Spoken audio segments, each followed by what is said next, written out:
Good morning. Today we're covering section 3.2, solve linear systems of equations by substitutions. If you guys remember, on the first section, you guys solved systems of equations by graphing. You graph one line, you graph the other line, and then you found the intersection where they cross. Today we are covering by substitution, which is all algebraic. Let's go through example number 1. I typed all the steps in here so you can always go back. First step is to solve one of the equations for one of its variables. So that's how we're going to start the process. For example number 1, solve the linear system by substitution. Remember, it's a system because we have more than one line. First, step 1. Write down step 1. And yes, you must write down your steps so I can go back and check your work.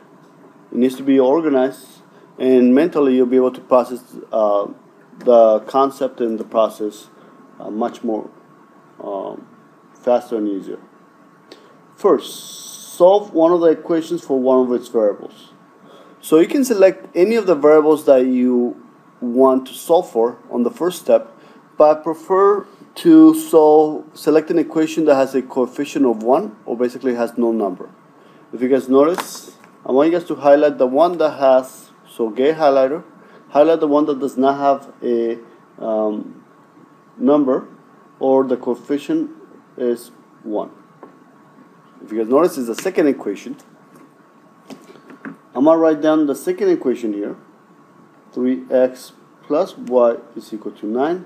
I want you guys to highlight once again your variable. I want to be able to leave the y by itself. That means I'm going to have to move the 3x to the right and it will become a positive. So we have y is equal to negative 3x plus 9. So we're done with step number 1. Step number 2 is the one that's a little more lengthy. Substitute into the other equations and solve for the other variables. So we use the second equation. So on the second step, we're going to use the first equation.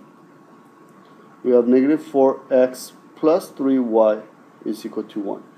We are going to substitute the value of y into negative 3x in here. It says y is equal to negative 3x plus 9. So instead of the y, we're going to write down the value of y. We're going to substitute it in. I'm going to set it up, negative 4x plus 3. Instead of the y, if you notice it's the same thing, but instead of the y, I'm going to replace it with negative 3x plus 9. And now we can solve for x. So we have our line here. I'm going to use the distributive property to simplify it. We have negative 4x, positive 3 times negative 3 will be negative 9x, positive 3 times positive 9 will be positive 27, and that is equal to 1. I'm going to combine my like terms.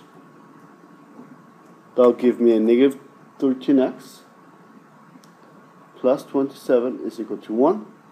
And now I just have a two-step equation, so I'm going to move the 27 to the right, becomes a negative 27. So negative 13x is equal to 1 minus 27. Negative 13x is equal to negative 26. I'm going to divide by negative 13.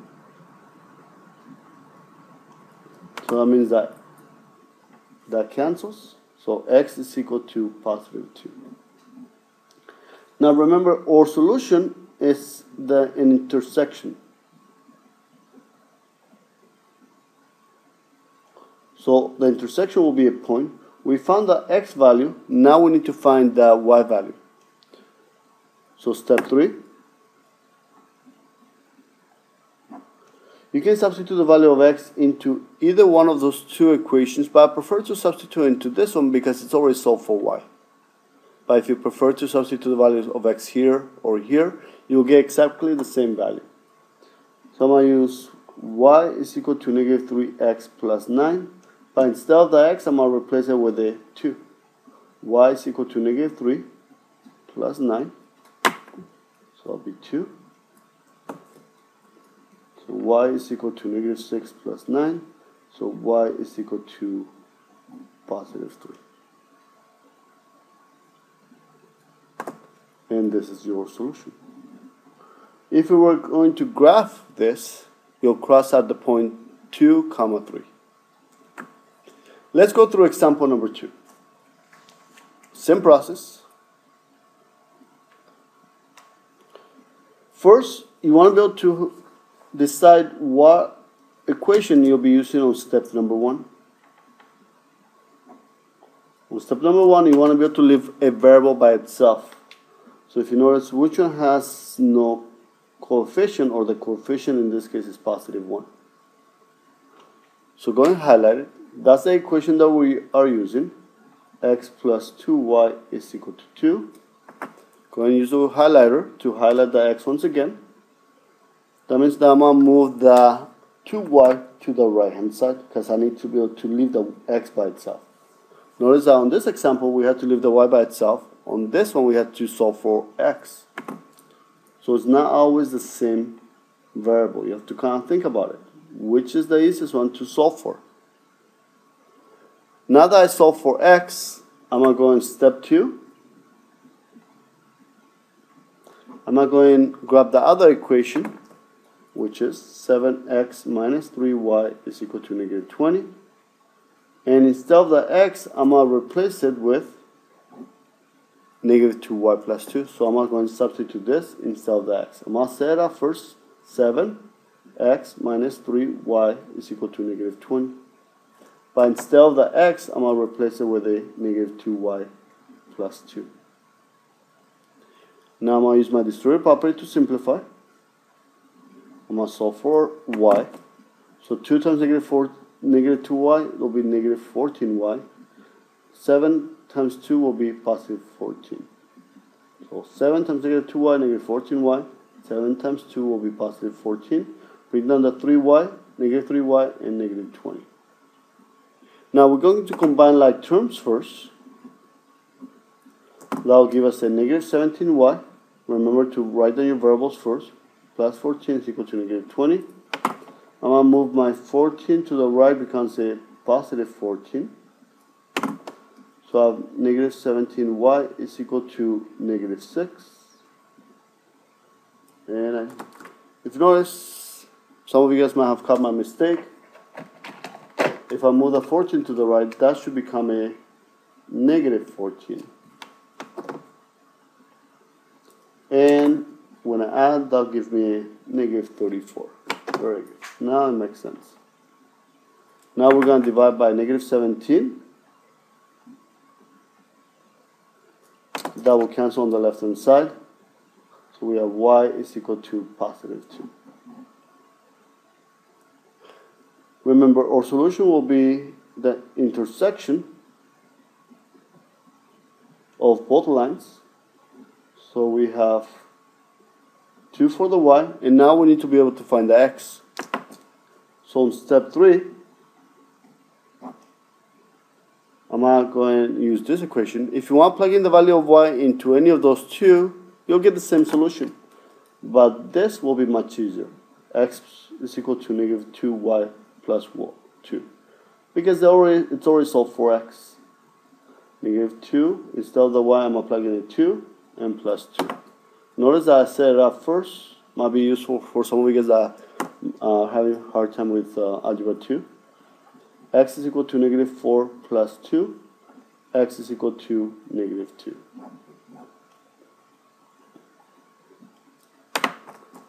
So this is my solution, or the intersection.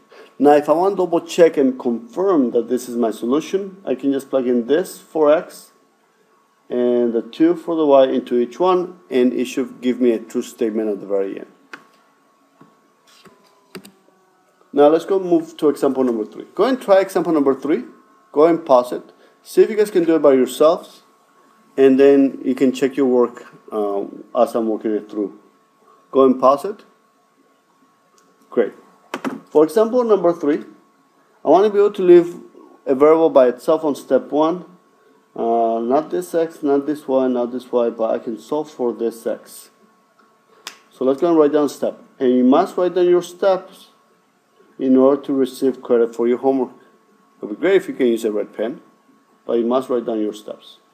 I'm going to write down the first equation, x minus 3y is equal to 5. I'm going to highlight my x once again, just to remind me that I need to leave that on the left hand side. I'm going to move my 3y to the right, becomes a positive.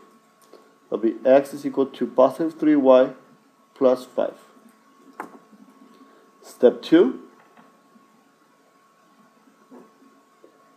I'm going to go and grab the other equation, which is negative 2x plus 6y is equal to negative 10. And I'm going to substitute the value of x. I know that x is equal to 3y plus 5. So instead of the x, I'm going to replace it with 3y plus 5. We have negative 2. I'm going to set it up plus 6y is equal to negative 10. Notice that when I write this, some of you guys are still placing your x on the front. This is the value of x, which is 3y plus 5. Now I must use my distributive property. That'll be negative 6y. Negative 2 times 5 will be negative 10. Plus 6y is equal to negative 10. I'm going to combine my like terms.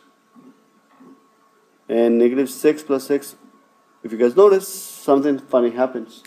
That y's cancel. That will happen once in a while. So you just have to continue. We're going to bring down the negative 10 is equal to negative 10. You have to decide, is this true or false? If it's true, like in this case, that means that we have infinite solutions.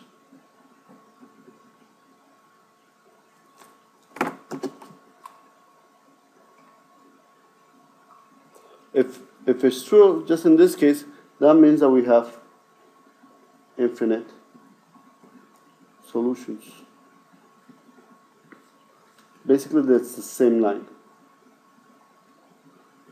So if you graph one line and you graph the other one, you end up with exactly the same line. The lines are on top of each other. Now, in case that you get false, and you'll be getting false on some of your homework, if it's false, that means that we have no solution. So if you get negative 5 is equal to negative 10, that'll be false, that'll be no solution. And if we have no solution, what type of lines do we have? We have parallel, correct.